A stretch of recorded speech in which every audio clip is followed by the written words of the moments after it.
大家好，我是石头。今天呢，我们又来山里面继续为大家分享一些闲置的房屋了。之前呢，这栋房子我是专门来拍过2期视频，大家的反响啊特别的热烈，都喜欢啊这栋房子。而且很多朋友说啊，以前花了80、90万、100万建的房子，现在只要4、5万的价格卖掉，究竟是骗人还是真实的？今天呢，我们过来的时候啊，刚好是大叔也在家。待会儿呢，我们要和他实地来谈一谈，看究竟这栋房子为什么现在要卖的这么便宜。在我的旁边呢，这是这栋房子的主人，这位大叔呢，上次我们来的时候啊，是和他简单做了一个交流，大概谈了一下这栋房子大概的一个情况。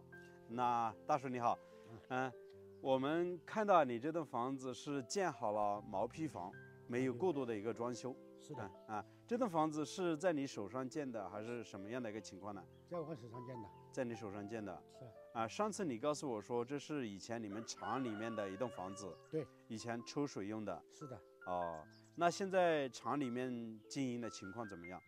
现在厂里面已经拆了。已经拆了，全部拆了啊！已经全部拆了啊！不生产了，那个国家不允许生产，全部什么都拆掉了。都拆掉了啊！拆掉了，厂子都拆掉了。那相当于这栋房子现在是属于厂里面的还是你的呢？这栋房子现在属于我的。属于你的？是的。哦，是之前你在厂里面上班，然后厂里面拆了之后就把房子留给你了。对了，对了。哦，我在这里就是留给我养猪啊、养鸡啊。他就说你在这里做你就永久在这里住了。永久在这边住。永久在这边住。意思这栋房子可能是有没有产权呢？没有什么产权。没有什么产权，相当于当年你们公司是在这里买了地建的房子。买了地建的房子。相当于就是手术是有的。手术都是有。手术办的是什么手术呢？那个手术就是厂里面到这里修建扩建的。针地手术。针地手术。是。所以说这栋房子呢，就是说你在这里建好了房子，你只要不拆，你永久在这里居住都是没问题的。是的。相当于整个地皮呢都是和村里面的老百姓买下来了的。对。那我们走到房子里面，边走边和大家聊一聊。那当年厂里面建这栋房子大概花了多少钱？100多万。100多万。对。就是买地和加建房子一起。是的。那这笔投入是非常大的。那时100多万，好像是带那个抽水的器材。抽水的器材。对。现在整个所有的器材都已经全部搬走了吗？全部拆丢了。全部拆丢。搬丢了。现在你就是住在这个2楼的位置。对。我还想问一下，这个地形平时会涨水吗？涨。会涨一点水。是的。会把底下这块淹没吗？下面底下3年5年遇到一次。会淹没上来1米多。会淹没上来1米多，大概会持续多久的时间呢？2、3个钟头。2、3个小时。这都没问题。比如说我把这里买下来之后，我可以在底下修一个停车场，这个都没事啊。一涨水的时候我注意一点就行了。那3、5年出现一次。3、5年出现一次，一次的话就2、3个小时。2、3个小时，1个把小时的。比如一涨满水了，底下的水坝它就开闸就放水了。开闸了。开闸马上就没有了。马上就没有水了。所以说这是人可以控制的水，一个水位线。对。那我们走进去看一下。现在房子里面是有几个房间？你是在这个房间里面居住？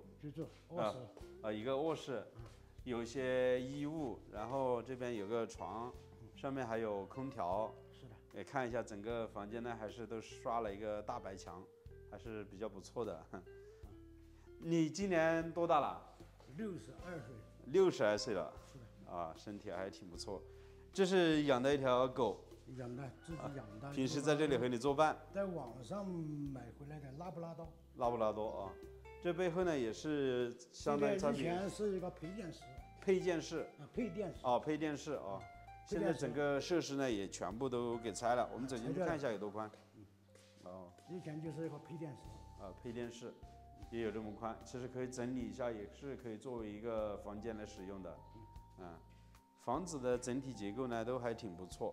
其实呢，这个厅很宽，这个厅的楼层呢，以前用的是以前用的机房。对。然后整个它的上下结构呢是将近有6-7米的一个高度了。上面就是用行车的。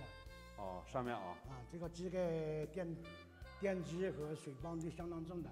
现在你就是在这边煮饭啊，干嘛的？是的。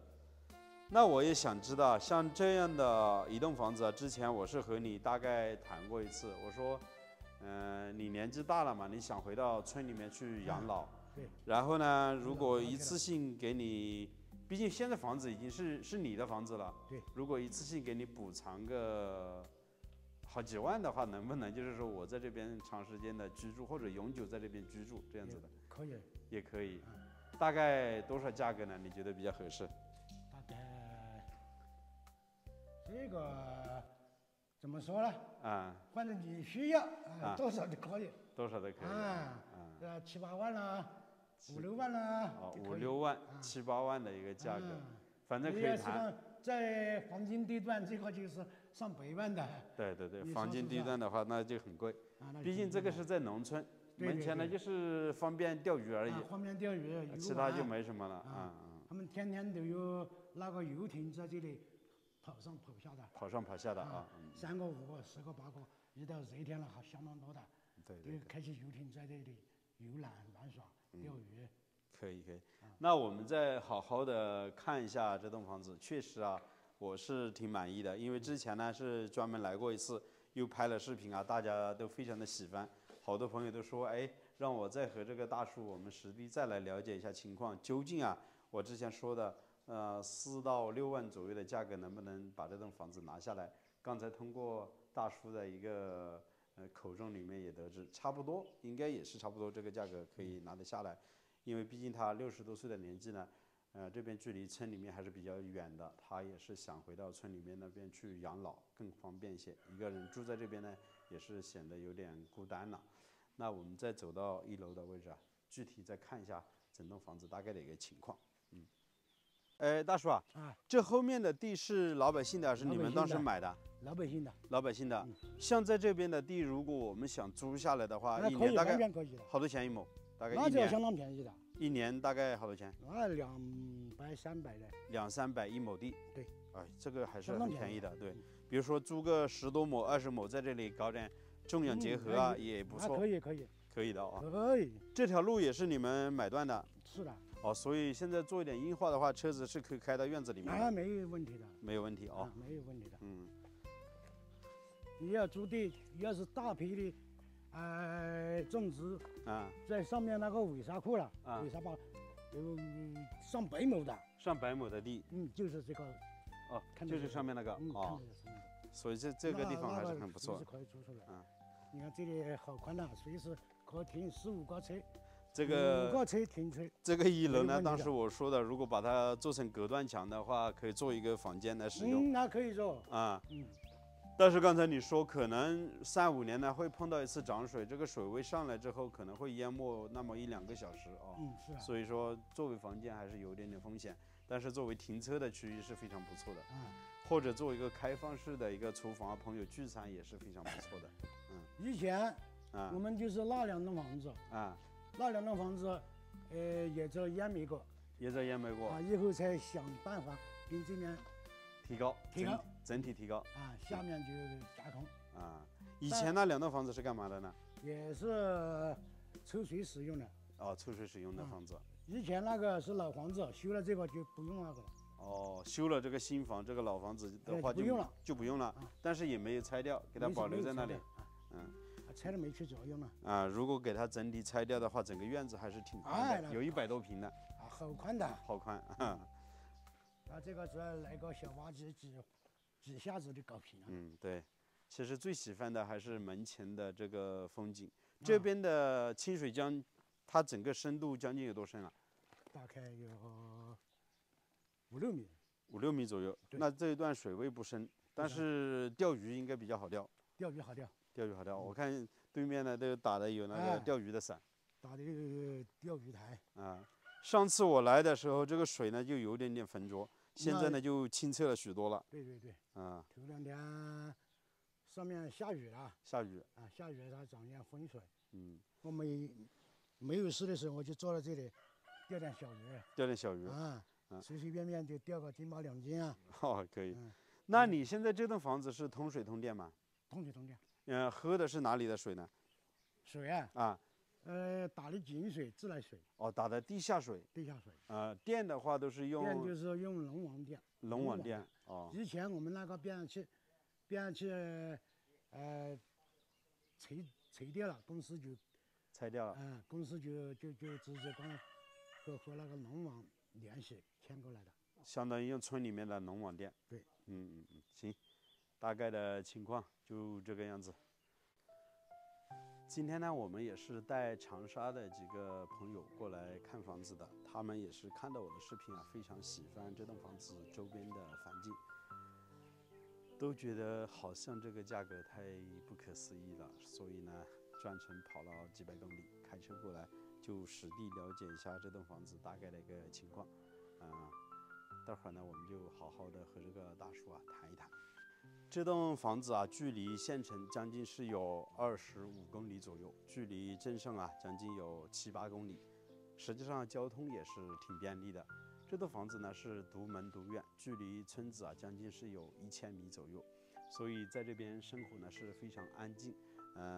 村里面的人呢基本上也不会来到这里。以前呢，这栋房子是厂里面修建一个抽水的一栋房子，里面呢装了很多机房。